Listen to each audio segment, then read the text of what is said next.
Okay. Tubanje kubasuhuza abakunzi ba Hot TV 10. Aka kanya dufite umutumirwa imbere yacu. Mushobora kwibwira abadukurikiye. Nitwa Eugene Yamuremye, ni umutoza wa Dragon Karate Do. Okay. Umutoza wa Dragon Karate. Eugene, mbonye mu kanya hari abantu mumeze nkaho mwari muri gukoresha ibizamini, ese byari bigamije iki?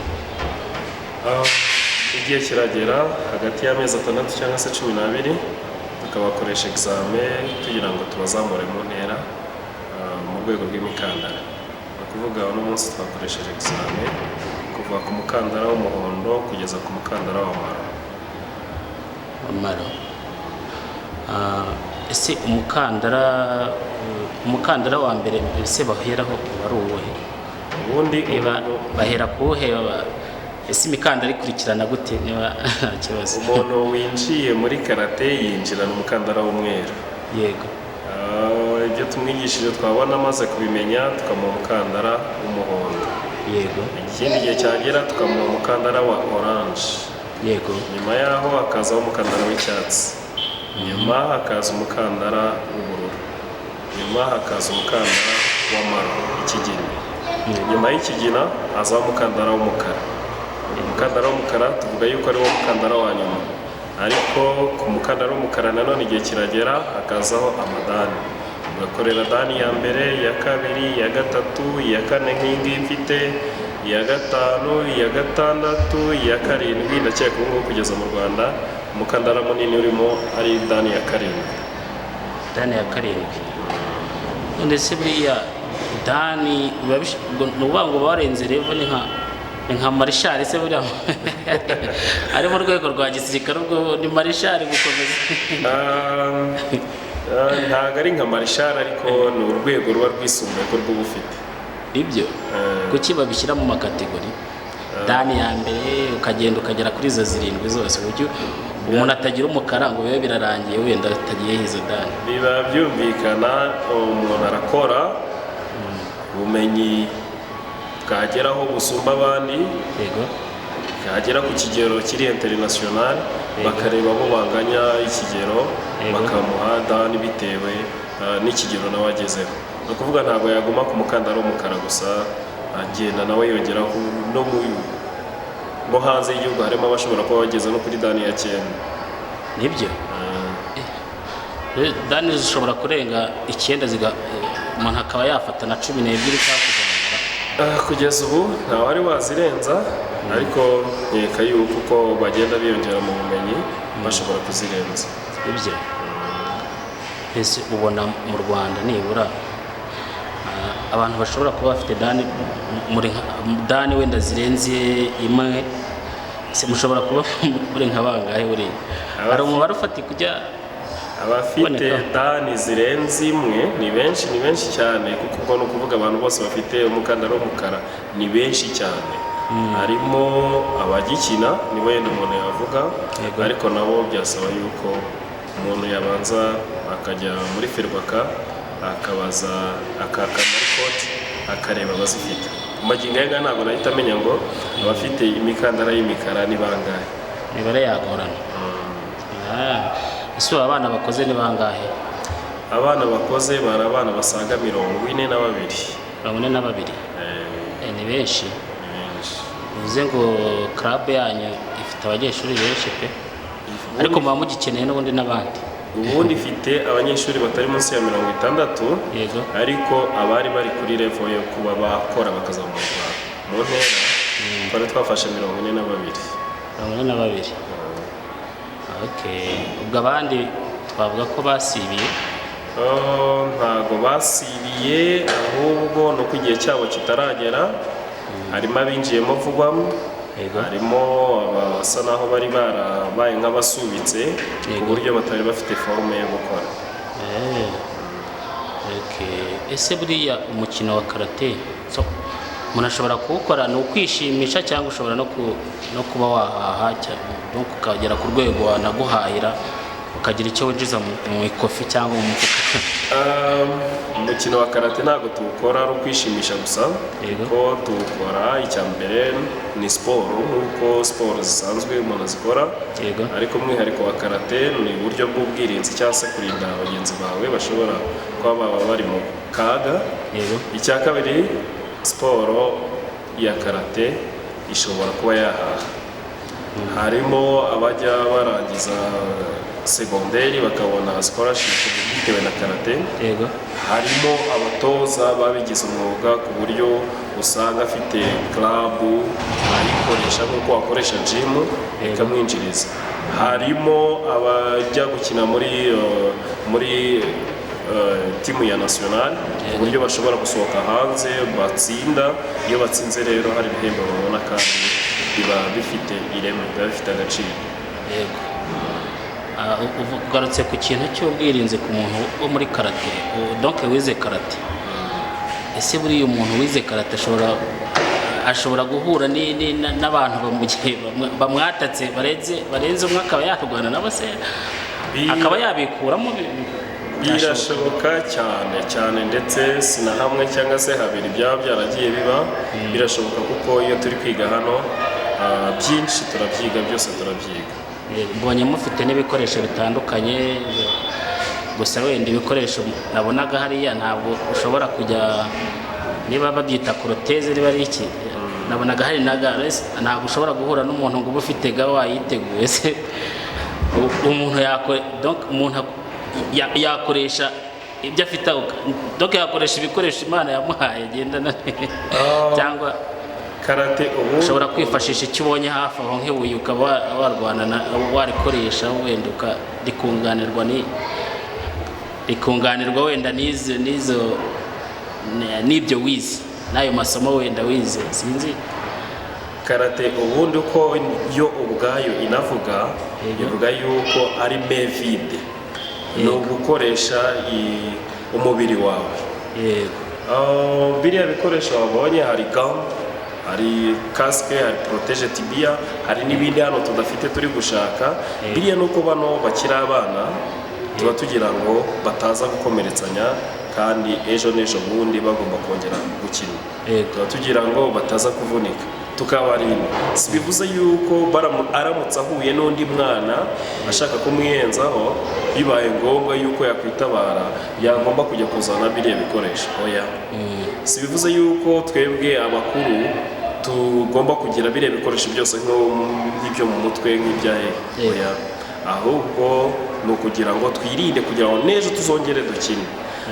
Ibyo uvuze rero byo kuba yenda wahura n'umuntu mu nzira, uko biri uramutse umugizi wa nabi, ntabwo ari umuntu uwo ari we wese, ni umugizi wa nabi. Uhuye n'umuntu mu nzira, kwirirwa wambaraga ga tuzambara kugira ngo turinde mugenzi wacu. Kwirirwa wambaraga kandi uwo muntu n'ubundi afite gahunda yo kukugirira nabi, wowe wakoresha amaboko yawe ukitabara. Niyo mpamvu rero burya uyu muntu iyo yitabara agomba kwitabara, afata ikimuri hafi. Uko wowe wakoresha inkoni byaba bitandukanye n'uwize karate aramutse afashe inkoni. Uko wowe wakoresha umugeri utawuzi byaba bitandukanye n'uwize karate aramutse akoresheje umugeri. Ni nka civiliyani n'umuntu wakoze imyitozo, ntabwo baba bahuje. Ese ni ukuvuga ngo karate umuntu ashobora kwiga akuze cyangwa yigwa n'abana gusa? Kugeza magingo aya naje gusanga ko karate ari wo mukino ukinwa n'ingeri zose. Ni wo mukino umwana w'imyaka 4 ashobora gukina, akazarinda n'asaza awukina. Ni wo mukino umuntu ufite imyaka 30, 40, 50 ashobora kuvuga ati ndashaka umukino wo kujya gukina, akawujyamo akawukora kandi bikagenda neza. Ni umukino kugeza magingo aya nabonye imyaka yose umuntu yaba afite ashobora kuba yawukina. Ntabwo ari kimwe yenda tuvuge nka foot, hahandi umuntu akina ugasanga yavuye muri kariyeri. Nk'ubu mbaye ndi umuntu ukina foot sinaba nkijya mu kibuga, ariko ku myaka mfite muri karate njyamo ngakora. Ese ubwo ngubwo ko wenda niba uvuze ko wenda buri muntu wese ashobora kuwukina nk'umuntu ukuze, siko nabonye mugeraho mugakora ibintu bita karitoma, kwa kundi kurambura amaguru ugasanga amaguru donc wayarambuye hasi bigakunda, abantu b'abakuru se babikora bigakunda, cyangwa ni bya bintu ko mbona bibasha abantu bakiri batarira, sinzi niba wenda muri experience mufite niba hari abantu bakuru bajya babibasha biriya bintu sinzi. Abakuru ekaritoma barayikora ariko bakageza aho bashoboye, si bibabuza kudatera umugeri, yenda baba batari souple ariko ntibibabuza gutera umugeri. Aho agejeje arayikora, yenda ushobora gusanga harimo imigeri imwe n'imwe ishobora kuba yamugora, ariko aho agejeje arayikora. Urumva stress y'umwana yari itandukanye cyane n'iyo umuntu ufite imyaka 40 noneho wanabigiyemo akuze. So ntibeshye nakomeje kumva ururimi mwakoreshaga hariya, mu by'ukuri ruriya rurimi ni ururimi uruhe? Ko numvisha ari ururimi rukompuritse, si icyongereza si iki? Ruriya rurimi ni ururimi aho karate yavuye bakoresha. No kuvuga ngo buriya rurimi ndamutse mvuye ahangaha nkajya muri Kenya, nubwo naba ntazi igiswahili cyangwa se icyongereza, njya muri karate yaho bavuga nkumva cyangwa se nanjye nkavuga bakumva. Ndamutse mvuye ahangaha nkajya muri Amerika, navuga bakumva muri karate cyangwa se nabo bakavuga nkumva. Ndamutse ngiye ahangaha mvuye ahangaha nkajya mu Buyapani, cyane yuko ariho yaturutse, navuga bakumva cyangwa se nabo bakavuga nkumva. Okay, ni ururimi rwa karate muri rusange ku isi hose. Okay. Ngiye byari byacanze byanumvaga, nakururaga nkumva si icyongereza, nkumva si igifaransa, nkumva si n'igiswahili bikanca, ariko n'ubundi wenda wari ufite impungenge mu banyarwanda badukurikiye nawe wenda arabisobanukiwe.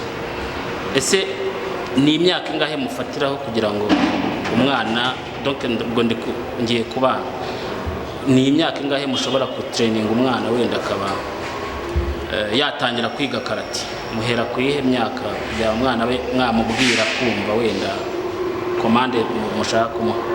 Akenshi duhera ku myaka 4, ariko hariho umwana ushobora kuza ubona afite imyaka 4 ukamubwira ukabona ntari kumva, uretse ko bidakunze kubaho, ukaba wamurindiriza akagera nk'itanu cyangwa se muri iyo myaka 4 akaza ameze nk'umvumbu. Imyaka myiza iri standard ni imyaka 4. Imyaka 4 nibwo umwana aba wamubwira ikintu akumva, akagendera kuri ritime ushaka akagendera. Okay, aho ni sawa kabisa. Ese donc mubona karate yo mu Rwanda iyi compaye n'izindi karate zo hanze cyangwa se mpuzamahanga, ubona iri nko ku ruhe rwego buriya? Karate yo mu Rwanda kugeza magingo aya iri kuri karate mpuzamahanga. Yego.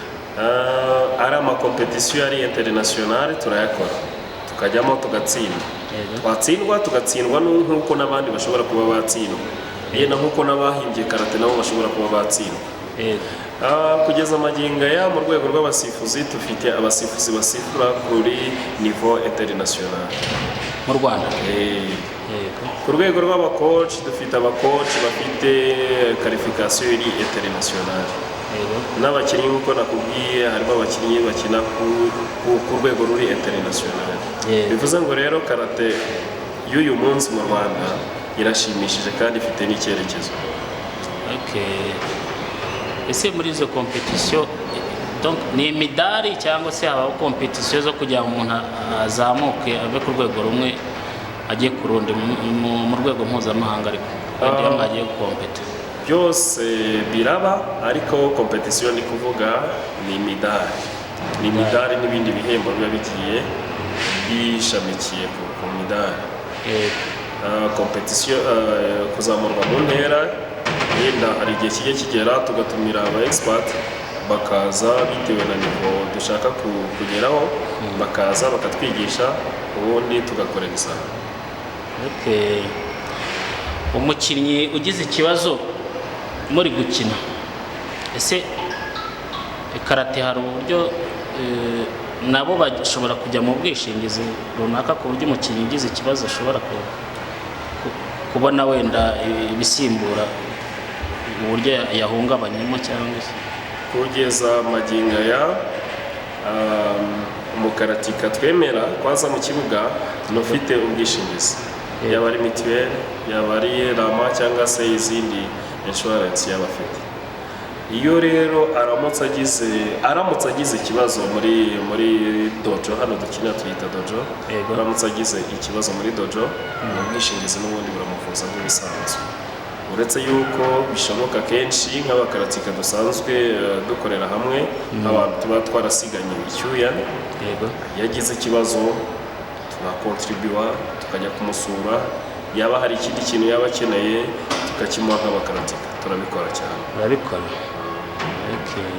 ni byiza cyane gufashanya, burya abantu bakorana bagomba no gufashanya, biba ari byiza cyane. Ndumva ese umuntu ushaka kuza muri club yanyu donc ni icyo asabwa, umusaba iki? Kugeza magingo aya icyo tumusaba ni ibintu bibiri by'ingenzi tumusaba. Icya mbere ni ukuba bikunze abishaka, icya kabiri ni ukuba afite imyenda ndetse ashobora kuba yadufasha kuba twakora amasuku cyangwa se twabasha gukodesha sale cyangwa se twagura ibikoresho. Igihe kiragera tukavuga tuti dukeneye ibikoresho ibi n'ibi, buri wese azane amafaranga ya n'aya tugura ibikoresho, dukeneye kwishyura sale, dukeneye kuba twasohoka. Ariko ibyo tugenderaho cyane cyane kurusha ibindi ni ukuba afite ubushake no kuba afite imyenda y'imyambaro tuba twambaye, imyenda yo gukorana kimono bayita kimono. ubwo bivuze ibitandukanye n'ubundi n'indi myenda byanze bikunze ni imyenda y'akazi ya siporo, kuko abakinnyi ndakeka abakinnyi bo mu kibuga bayita jezi, yabo yanyu ni kimono, yacu ni kimono cyangwa se karateji. ubu donc nk'umuntu ushaka kuza kwiyandikisha cyangwa ntabwo gifata abanyeshuri bashyashya? Umunsi ku wundi tuba dukeneye abanyeshuri bashyashya. Ubu rero n'uwashaka nawe rwose gutaha uzaze uzashake kimono uze dukore siporo, turabikeneye cyane. Imyaka yanjye ko mbona ari myinshi ari myinshi kurusha iyanjye.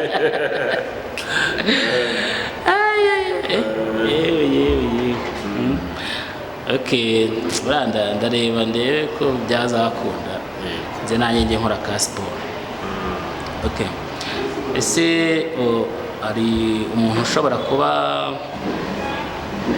ari mu Rwanda kandi akaba yumva wenda yarihebye yuko adashobora wenda yumva yararengeranye, wamugira ihe nama ko wenda niba wamuha icyizere yuko muri karate ashobora kuza nta kibazo, cyangwa se wenda agakomeza akiheba simbizi?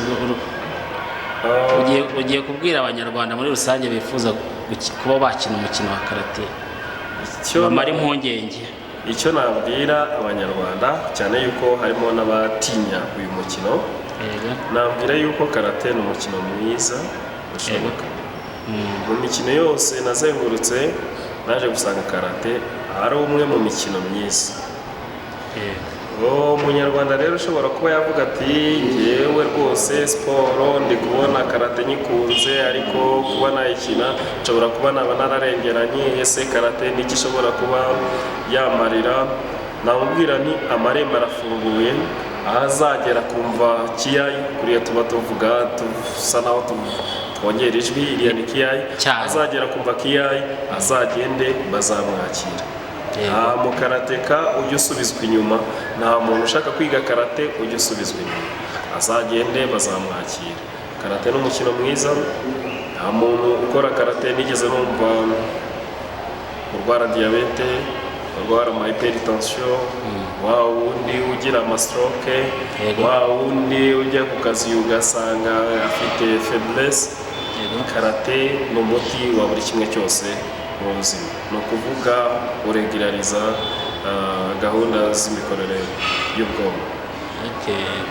Wenda turi gusoza, ni gute warangira umuntu hano turi ushaka kuza kuba yakwiyandikisha?